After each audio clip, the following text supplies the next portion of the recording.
This portion of the CU podcast is brought to you by Monk Pack. Monk Pack offers low-sugar, keto-friendly bars which are plant-based, gluten-free, and non-GMO. They're the perfect snack for anyone who's trying to eat better or cut back on sugar and carbs without sacrificing taste. Monk Pack Keto Granola Bars and Nut and Seed Bars contain 1 gram of sugar, 2 to 3 grams of net carbs, and each bar contains about 150 calories. Monk Pack bars have an amazing chewy texture and come in delicious flavors like sea salt dark chocolate and caramel sea salt. Plus, they just launched 2 new decadent flavors, which are quickly becoming favorites. They've got peanut butter cocoa chip and dark chocolate cocoa. And frankly, my favorite right here is the coconut cocoa chip. I love these. I almost always have these between like the podcast and going to my normal job. They're perfect for like just keeping me satiated in the middle of the day. They're perfect for a quick breakfast, a snack between Zoom calls, or as a guilt-free indulgent dessert. And by shopping online, you can avoid another trip to the grocery store and have Monk Pack delivered right to you. These bars are not just for people eating keto either. They're a great snack for anyone looking to reduce their sugar intake while still enjoying delicious, flavorful snacks. They contain real ingredients that are delicious and nutritious for your whole family. And in addition to being keto-friendly, the bars are also gluten-free, plant-based, and non-GMO, with no sugar, alcohols, soy, or artificial colors.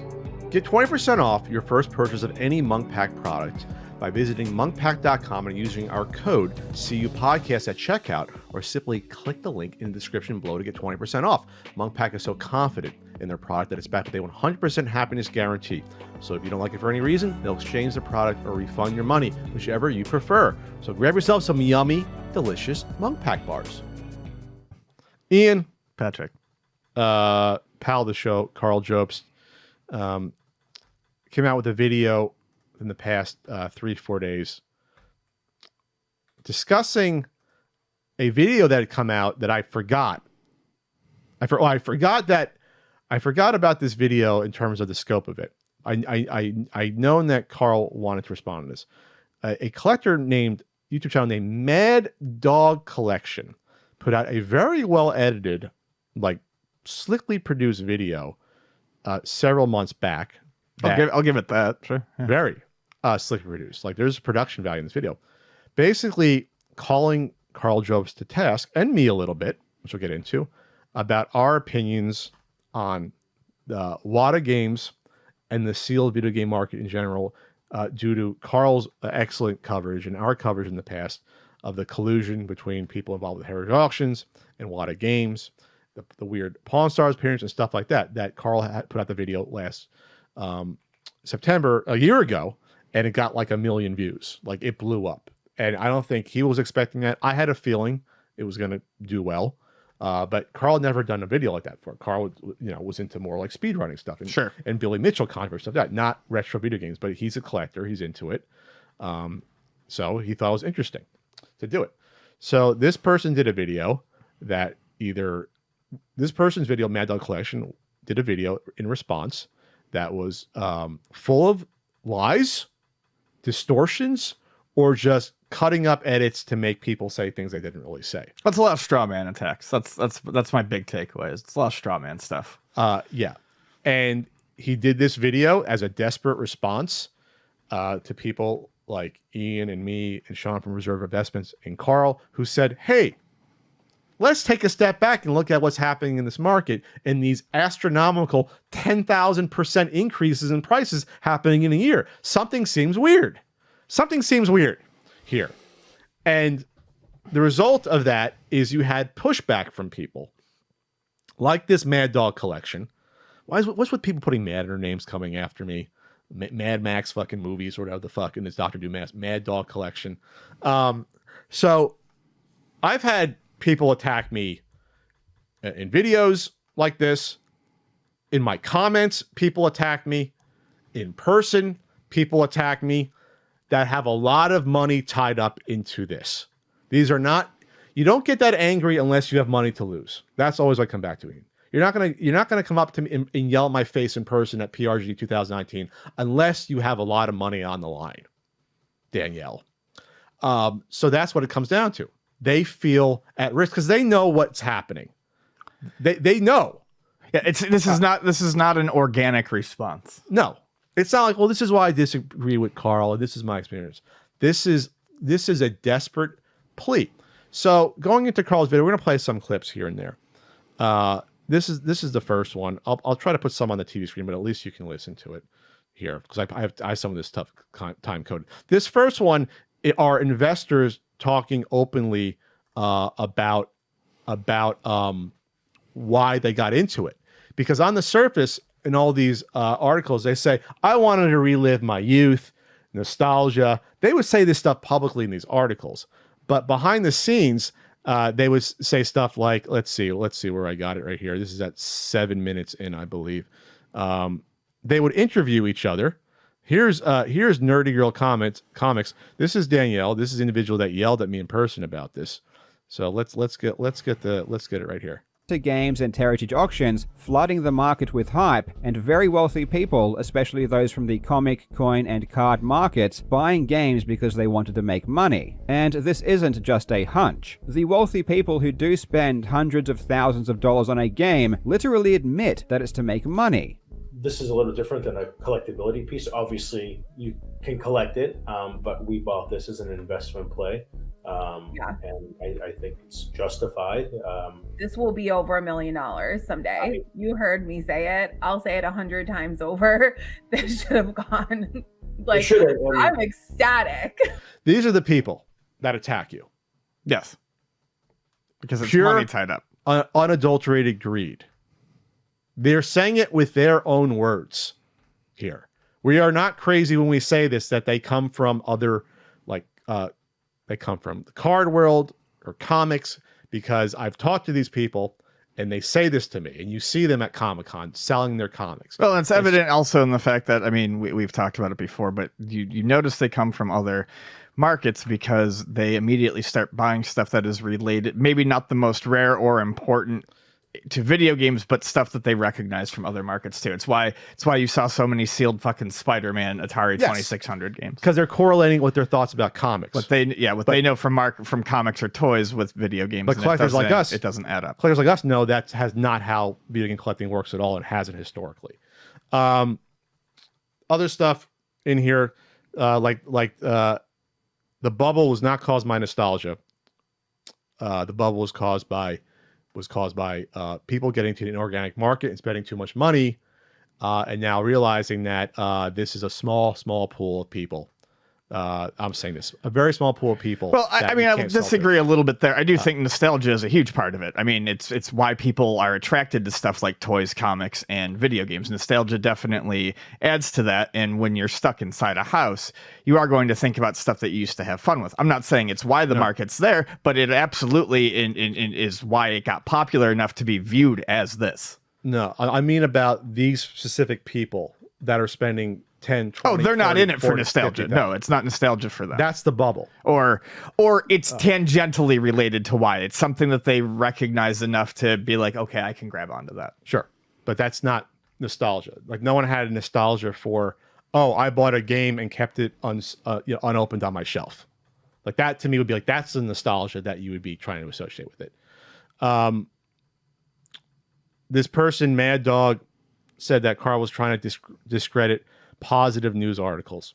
Those news articles were fluff pieces, and if I didn't know any better, I'm not saying they were. They came off as ads, like paid ads. Some of those, they were super positive. 95% of those articles. There was, I think, only one that might have had questionable, like had like a comment from Sean saying, "Well, this is why I think could be a little weird," but most of them were just like pie in the sky. Well, this is the new thing. We got to just run with it. Get in early, the new gold rush. And so it's not discrediting positive news articles when you talk about counterpoints or presenting other evidence. So that was just ridiculous. Mad Dog said, I'd never heard of Carl Jobs. Doesn't mean this is so weird for people to say these things. Carl put a ton of time and effort into that video back in September. And in linking some dots that were there, and some was obviously clear and evident from our coverage, but there was other things he put in there. The video wouldn't have resonated if Carl didn't do his homework. It's if someone just did a video and people have like bullshit meters, they know this doesn't make any sense. It would never have gotten as far as it did. That's ridiculous to have that argument. Attack Carl for being sponsored. entertainment requires people to help you a little bit, support you along the way. And people have come after us for that. Like, oh my God. It happened more in the past with the e-beggar shit. I think people now realize that money goes in, product comes out, and like you need to be funded to create. You don't need to be funded to create, but you can't just do this shit for free forever.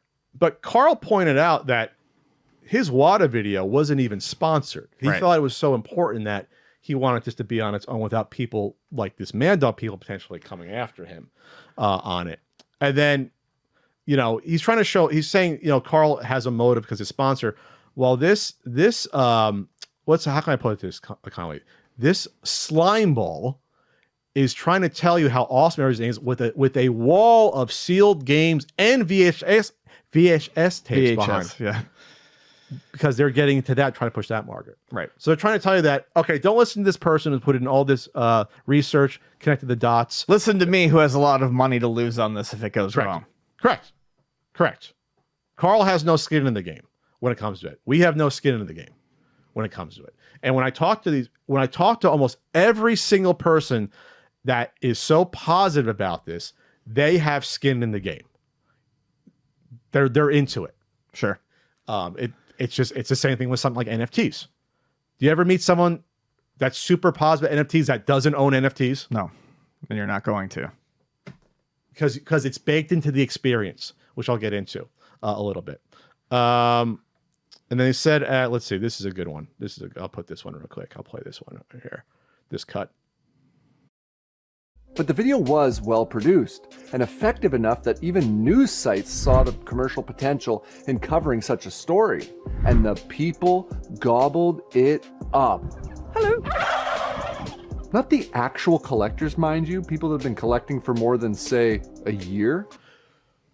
This is such a lie about this, about how people didn't care about this. This got so much traction because people cared about this. This is an insane argument to say that people didn't care about this. Why would it get 1 million views in like weeks if people didn't care? Sure. Why would it get shared? Like, it's nuts. And to say that collectors who were into it more than a year didn't care about it, we've been collecting for like quarter of a century. Other people that you go to the shows that talk about this stuff have been collecting for years and years, 10 years, 15 years, 20 years, or several years. It doesn't even make any sense to say that. So he's trying to say that if you're a collector in it for a year, less than a year, does that mean you're automatically a sealed collector? And therefore, you know, it doesn't make any, it's garbage. It's gibberish. Did you make out what he was even trying to say? No, it didn't make any sense to me. It doesn't make any sense. A lot of it didn't make sense. Then this is the best thing. He said he brought up how Carl was talking about how weird the Pawn Stars thing was, and how we said originally on that appearance with Dennis with the $100,000 Super Mario Brothers that they're trying to get $1 million for, that we thought it was unethical for Dennis, who's owning the grading company, to talk about the potential price. And then Carl brought that up in his video, and this individual, man, said it didn't happen, had the balls to say it never happened. Go watch for yourself. And in the video, you can literally watch for yourself. Dennis says, "Well, you know, there's sale for 300,000 was turned down, so it's only up from there." These people they are so shameless because money's on the line. Yeah, they will sink to any depths in order to, like, don't believe your lying eyes. It's like who's? It's ridiculous. You're gonna like this. You're gonna like this next one here. I think I'm gonna put this one up on the screen. Can I put this up on the screen here? I'm gonna start. I mean, I watched this. So, which are you telling the audience they're gonna like this next one? I'll put up on the screen. And what's with this toxic mob mentality going on in America right now? We used to champion our heroes. Young guys like Dennis that put it all on the line to pursue their lifelong passion. To start a company at age 25 that gets bought out by hedge fund billionaire Steve Cohen within 3 years. Okay. This bothered me for a lot, this thing. Because you're thinking that we're just going That's a gross emotional appeal. Yes. And we're just going after someone because we don't like the American dream of starting a small company. And let me just say this. I don't like attacking rich people for growing up with money. But you can't say, okay, fair enough. Then you'll agree with me. You can't say someone is putting it all on the line. Like, this is someone starting a business and like taking out loans and maxing out their credit cards because if they lose eating the business, they're out in the poorhouse. Yeah. This is an individual who comes from money, who Dennis, who has been a huge game collector for like 15 years since they were a teenager, and has a game collection with tons of money in it that puts mine to shame. We're talking huge amounts of money here. And that, according to either I asked them directly or others, that their father basically helped start the business with them. And they had investment money you can look up going back to as far back as, I think 2017, before it became a lot of games. It was like One-Up Games, something I discovered or something, that there's money into this. There's investors. This isn't like a mom and pop shop on the corner. So it's really disingenuous and nasty to then say like, oh, we're attacking the American dream. Like this is someone like starting a business in their fucking garage, for $100. It's just nasty. Yeah. It's nasty and it's untrue. Here's the next cut.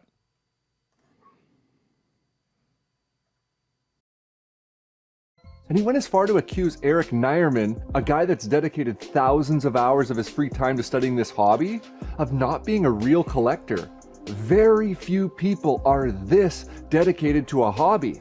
That's the definition of a collector. Jobs has no idea what he's talking about. Eric Nierman literally admitted that he didn't even know the retro video game market existed and got into it to make money. He borrowed $1 million from his rich friends and created a company with the specific intention of profiting from rising video game prices. I'm not even sure why you would argue this point when he explicitly explained his intentions. Of course, that same week I discover on Heritage Auctions vintage video games, which I never even knew existed. Yeah. This is something we said, where a lot of these collectors didn't know video game collecting was a thing until the news reports and seeing Heritage Auctions and seeing the waters. They literally didn't know before like 2019 or so that this was anything individuals actually do. Yes. To me, you, and the audience, we may think, well, that's crazy, but we're involved with game collecting to this point. A lot of people in the public don't know about this stuff.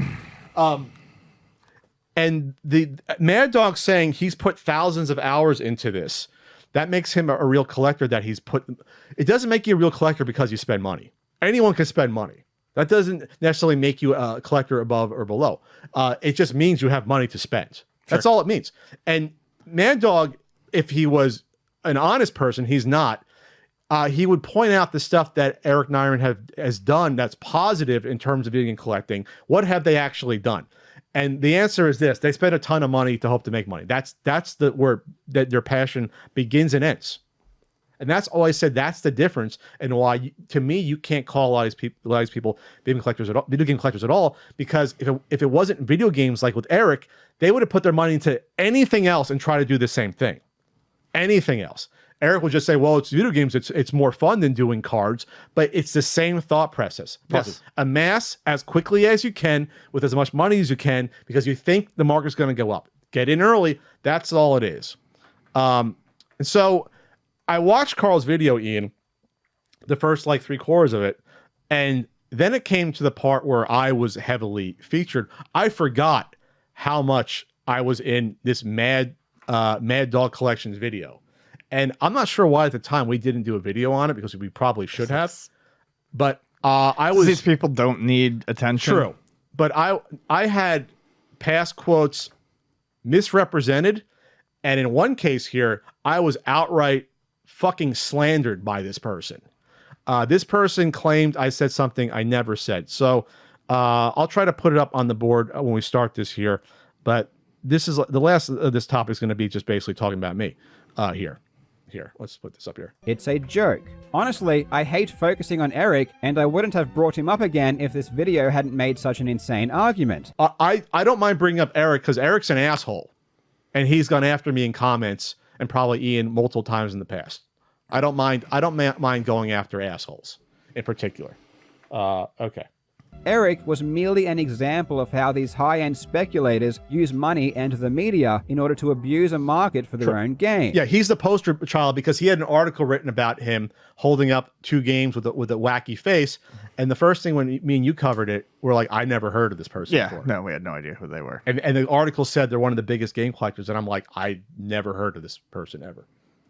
Jobs has no idea what he's talking about. Is Pat Contry Job's only definition of a collector? The same guy that says that true collectors should rip open their one-of-a-kind sealed games because games are meant to be played? Have I ever said people should rip open their sealed games, Ian? No, I don't believe so. I don't think you've ever said that. I mean, if you did, he would have obviously gotten the quote and played it, right? That's slander. That's a definition. He knows I never said that. What I've always said was, yes, I believe in theory games because as the art form, they should be played. If you come across a sealed game, you might as well leave it sealed because there's plenty of open ones to play. I own sealed games. I've here and there cherry picked certain games like the Google 13 games and things like that. I've never said the only game we ever ripped open. What was the one game we ever ripped open to play, Ian? The first NES Marathon. Sunday Fun Day. It was Sunday Fun Day, wasn't it? Yeah, I was going to say it was Sunday Fun Day. Because Sunday Fun Day deserves to be played. I will say that. Plus, because it was easier to find a sealed copy. You couldn't find a card only or even a complete in box Sunday Fun Day. You found new old stock of those. But I think, honestly, Ian, that's the only sealed game I ever opened up. Was Sunday Fun Day. And boy, am I glad I did because the karaoke was worth it. Okay, let's continue here. I've opened quite a few. Is that really a collector? That's not me, by the way. That's not me. He used video of someone that could appear to be me with my dumb hair. That's not me. I'm going to need a source on this claim that Pat said people should rip open their sealed games. Pat owns sealed games himself and hasn't ripped them open, so I wouldn't believe such a claim without evidence. And given that you're about to show clips of Pat, why wouldn't you show the clip where he says this? My definition of a collector is someone who buys a game for the sake of owning it, and without the intention of selling it later. It's someone who buys a game because they want to keep it, not because they want to profit from its sale once the value has gone up. Does the same guy rip the top off of King Tut's sarcophagus because Christ. beds are meant to be laid in? What the? Does the same guy wear Michael Jordan's rookie jersey to a family barbecue because clothing is meant to be worn? Fucking calm down. Settle down. Settle down. It's another straw man. Settle down. Next. And here's something interesting. Pat Contry makes his collecting philosophy very clear here. This is where it gets nasty. So the next section is going to be him distorting and cutting up clips of me saying different things in different sentences together. So when I first watched this video, I'm like, I don't understand what I'm even saying here. I had to go back and find it and tell Carl the original source of this video, which I believe, since Ian wasn't there, it might have been around a Thanksgiving, maybe like 2019, something like it might have been something like that. Sure. Or maybe didn't you do a solo video? This was during a podcast. Oh, okay. This was definitely during a podcast. They don't care about the first Mario 3 box or the first, you know what I mean? They don't care because they are video game collectors. They are playing the games. We talked about that. I'm not paying 60, 75 bucks for the first print Super Mario Bros. Cart. I'm fine with the second, third, fourth, fifth, sixth print runs because I just want to play what to me is one of the best platformers ever created. I don't give a shit that this came out 6 months before this other version. I don't care. I just want to play the game. But in the next breath, I can't even drop the money I want to drop on an Amazing Fantasy 15 grade because the price keeps going up 20% each year. if variants don't matter because comic books are meant to be read, why would you spend $20,000 on an original when you could buy this copy for $20? By the way, he's holding up a trade paperback. It's not even the same argument, by the way. It reads the same, and comic books are meant to be read, right, Pat? This is truly beautiful. The first clip seems a bit strange because Pat is saying they, so it doesn't seem like he is talking about himself. They don't care about the first Mario 3 box or the first, you know what I mean? They don't care because they are video game collectors. They are playing the games. But in the second clip, he definitely says, I don't care, I just want to play the game. Because I just want to play what to me is one of the best platforms ever created. I don't give a shit that this came out 6 months before this other version. I don't care. I just want to play the game. But sometimes, not everything is as it seems. Whenever you see clips like this online from people trying to discredit someone, you should always check the source before believing it.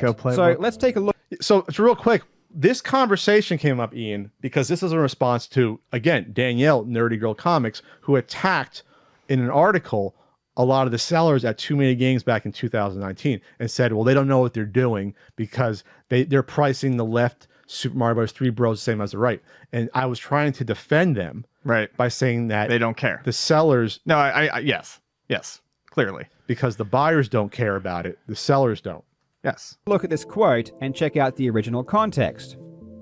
Because if a video game vendor has a Super Mario Bros. 3 cart, and it is the first print of it, and puts the brothers to the left, and then tries to sell it for 3 or 4 times the value, tries to sell for $60, most of the people that see that cart are going to be like, well, I'm not paying $60, $75 for the first print Super Mario Bros. Cart. I'm fine with the second, third, fourth, fifth, sixth print runs because I just want to play what to me is one of the best platforms ever created. I don't give a shit that this came out 6 months before this other version. I don't care. I just want to play the game.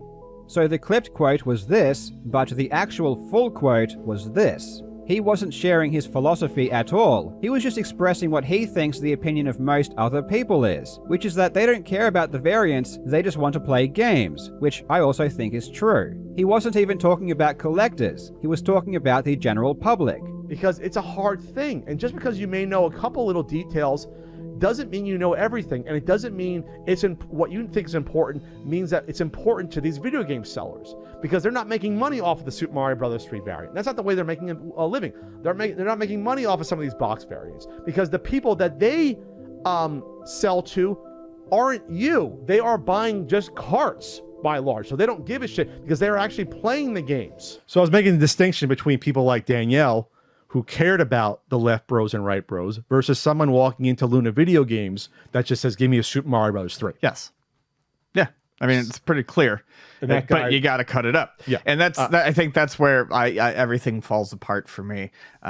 You can say that it's just, one side of the collecting coin going after the other. But when you cut up a video like that to deceitfully try to make a false point, you have destroyed any other thing not that he was saying anything else in the video. It was all straw man. But at that point, you're just not to be taken seriously. Oh, no. There's a little bit more almost through this. A lot of the people they sell to, even some of the collectors that are buying the cards or complete in box, they are playing the games, so they don't give a shit about what is the first box for Super Mario Brothers. They don't care about the first Mario 3 box. I never did. You know what I mean? They don't care because they are video game collectors. They are playing the games. This guy painstakingly edited the clip of Pat mid-sentence in order to lie and misrepresent what he said. People who do this are absolutely disgusting. I've had the same thing done to me, and it's why I really don't trust things like this without going to the source. I can't even drop the money I want to drop on an Amazing Fantasy 15 grade because the price keeps going up 20% each year. If variants don't matter because comic books are meant to be read, why would you spend $20,000 on an original when you could buy this copy for $20? You're not holding up a variant, asshole. You're holding up a trade paperback, which is entirely a different thing than the original comic. That doesn't make any fucking sense. That makes no sense. Jesus It reads Christ. the same, and comic books are meant to be read. Holy shit. Right, Pat? Amazing. So first he edits what Pat says to lie and misrepresent him, then he takes that fake argument that he made up himself and smugly argues against it like it's a slam dunk. And with Pat being Job's main source of information for this video, I like how he just blatantly ignored anything positive that Pat had to say about Wada. That's okay. Before I get into that, so and Carl says this. So the source of the information was like all the articles that Carl talked about, and it was all like Heritage Auctions doing their own press releases, the Pawn Stars things and things like that. Yes, there could have been, informed that, hey, go look at this stuff. But that doesn't mean I'm the source. I'm just tipping off potentially where to look for these things. Right. I'm not the one making up the connections. The connections are there. The connections are there in all these pieces of material. Here. Wait, what? This guy just makes up whatever he wants and asserts it confidently as fact. It's honestly impressive. Pat was not my main source for the video, and it boggles the mind how much BS this guy is able to spin in such a short amount of time. My sources were the press releases, SEC filings, news articles, lawsuits, interviews, and TV appearances. The sources are all in the video. I spent a month investigating the individuals involved, learning their connections and history. How can you watch that video that has so many sources and claim that my source was Pat, when he was never cited as a source a single time? I like how he just blatantly ignored anything positive that Pat had to say about WADA. WADA Games, they marketed themselves better, closer to what CGC was than what VGA. VGA dropped the ball. The Video Game Authority, those guys dropped the ball. They could have been this, but they weren't. So I was talking about why WADA was easily more penetrating the market. And we talked about the first, that it seemed like about it a few times. It was a better designed container. It seemed like they had more transparency who was involved behind it, with people like Dan Anderson from Nintendo Waves. So on the surface, comparing VGA to, plus they have a better rating system because it was comparable to comics, why people like it. On its surface, when you look at VGA versus WADA, it looks like a better company, and we always said that. And yes, in theory, it was. It absolutely was, and that's what I was talking about at the time here. Plus, well, we talked about how WADA was doing a better job because they had guys that, from the video game collecting scene, that knew about sealed games to authenticate. They were really more of an authority than VGA, and that's why we liked WADA. But that doesn't work for Job Snake. This asshole now is leaving out the fact that, like, you can talk about, like, the positive aspects of the product, but it doesn't mean the company behind it is good and is doing good things and can't be abused. And that's why it's so frustrating when people do this shit. And plus, now this guy is supposed to be trusting what I'm saying, but before he's saying it's bullshit. Narrative. So instead, he ran with this. In fact, the Video Game Authority, aka VGA, has been grading games since 2008. But the introduction of VGA didn't cause a bubble like the introduction of WADA Games did. And the reason is simple. VGA didn't manipulate the market. Why would Heritage Auctions, a prestigious auction house, agree to sell games from a company that hadn't graded a single game? Why would they trust a business that hadn't even done any business to begin with, when there was already an existing grading company that had been grading games for 10 years? Again, this isn't journalism. Pat knows the truth. WADA is a great company and do offer a great service. This fucking guy. The fucking... Could you get your nose up their ass any further? Los cojones, Ian, of this guy to say this. After all our coverage of what's been happening over the years. And yeah, when it first started out, we said, yeah, this seems like this is a lot better than VGA. This seems like a positive start. And then weird shit started happening. And then they started, to graded a fucking a freaking reprint game. And then they graded a prototype that wasn't a prototype. That was bullshit. And then they had the Pawn Stars thing, and that's when it turned sour. That's when it turned on itself. Yeah. In early 2019. Yeah. That's when it fucking turned. They had a little 5-6 month little grace period, we'll just say. Well, I was like, okay, let's see how this plays out. It's positive. And then things started to get really freaking weird in 19 with this. I think that's about it for this guy. These arguments make no logical sense. No. He first suggests that it doesn't matter if WADA and Heritage lies to the public or does anything illegal because the product they made was better than VGA. And even though my video was about their unethical business practices, I should have also praised them for some reason. Yeah, and this is what I'm going to end up with. And this is where I probably disagree a little bit with Carl, is that the reason why this in particular, more so than VGA, why the sealed gaming scene is so much weirder with the WADA angle is that it seems now from the person who started the company, who is a huge game collector themselves, Dennis Kahn, that I wish we talked this before. If you go to like his Instagram, shows boxes of sealed games, like a shipping case. Like they own shipping cases of sealed games. They own multiples of the same. So it seems like the impetus for WADA started with, we can make a lot of money because we own this stuff. You can't say that for VGA. I don't know. We have never seen, we were reporting a VGA doing the practice of the people that owned and operated the company being already pre-invested in it and having all their buddies they bring in pre-invested in what, I never heard of VGA capitalizing on it. WADA, they capitalized on it, including obviously Mark Hassel, who I personally saw buying sealed games back at Too Many Games in 2019 that I talked about in Carl's video that came out last year. That's the big difference. So it seems like what is the law term? Fruits of a poisonous tree. Is that the term? Yes. Mm-hmm. The fruits, any positive aspect of WADA. Oh, it's got a nice case on it. They have a nice grading system. It all came from, to my opinion, a very dark motivation behind it, with nefarious actors. Fruits of a poisonous tree. I think that's the. I'm double checking right now.